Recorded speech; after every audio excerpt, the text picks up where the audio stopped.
In today's video, I'm going to show you how to set up Trello automations using the built-in Butler tool, so you can save hours of manual board management and keep your projects running smoothly on autopilot.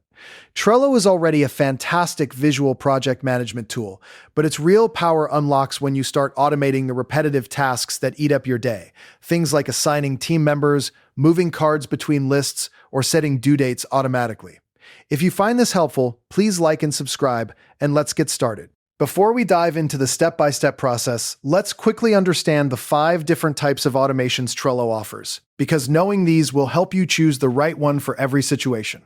First, there are rules, which run instantly when triggered by a specific event on the board. For example, whenever a card is added to your done list. Then you have card buttons, which add a custom button inside every card so you can trigger manual single-click actions whenever you need them. Board buttons work similarly but appear at the top of your board, perfect for executing board-wide cleanups or updates with one click. Calendar commands let you schedule tasks to run at set times, like every Monday morning at 9 a.m. Great for weekly resets. And finally, due date commands trigger actions relative to a card's deadline, such as automatically reminding a teammate 2 days before a task is due.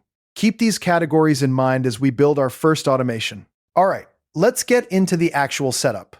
Step 1 is to access the automation directory. Open up your Trello board, any board you want to automate. Look in the top right header area of your screen, and you'll see a button that says Automation. If you've used Trello before, you might remember this being called Butler. Same tool, just renamed.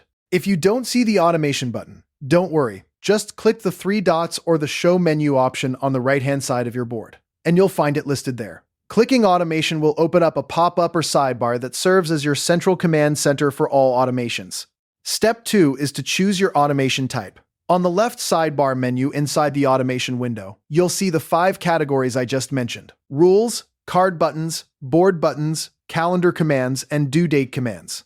Click on the one that fits the task you want to automate. For this example, let's choose rules since they are the most common for beginners. Once you've selected a category, look in the upper right for a blue or green button that says Create Automation or Create Command. Click that, and you'll be taken to a builder interface that feels a lot like creating an IFTTT recipe or a Zapier Zap. It's intuitive, I promise.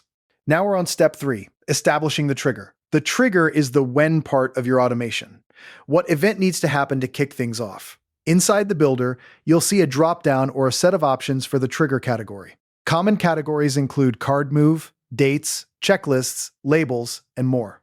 Choose the one that matches your use case. For instance, if you want an action to happen when a card is moved to your done list, select card move, and then specify the exact event. When a card is added to the done list. Once you've configured that, you'll see a green ++ icon next to it. Click that plus to lock the trigger into your builder. This confirms your trigger is set and ready. Step 4 is where the magic happens. Choose and chain actions. Now you're telling Trello what to do when that trigger fires. Click on the action section, and you'll get a list of possibilities. Things like add a label, assign a teammate, set a due date, move the card to another list, send an email notification, and many more. Select the action you want, then specify the details. For example, choose Assign a Member, and then pick the person from your team. Once you've configured your action, click the green ++ icon next to it. Here's a pro tip. You can string multiple actions together under a single trigger. So after assigning a teammate, you could also add a label like In Progress and set a due date for next Friday. All in one automation. Just keep clicking the plus to chain them. Finally, step 5, save and test. At the bottom of the builder window, you'll see a Save button.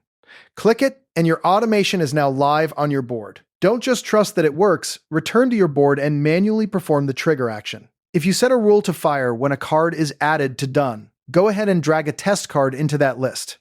Watch closely. Within a second, you should see the automation run. A teammate gets assigned, labels appear, or cards move automatically.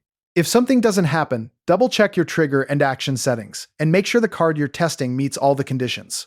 Trello's Butler is incredibly reliable, but it's always good practice to verify. You've just built your first Trello automation, and that's a huge leap forward in how you manage your projects. By offloading those repetitive tasks, you free up mental energy for the work that actually matters.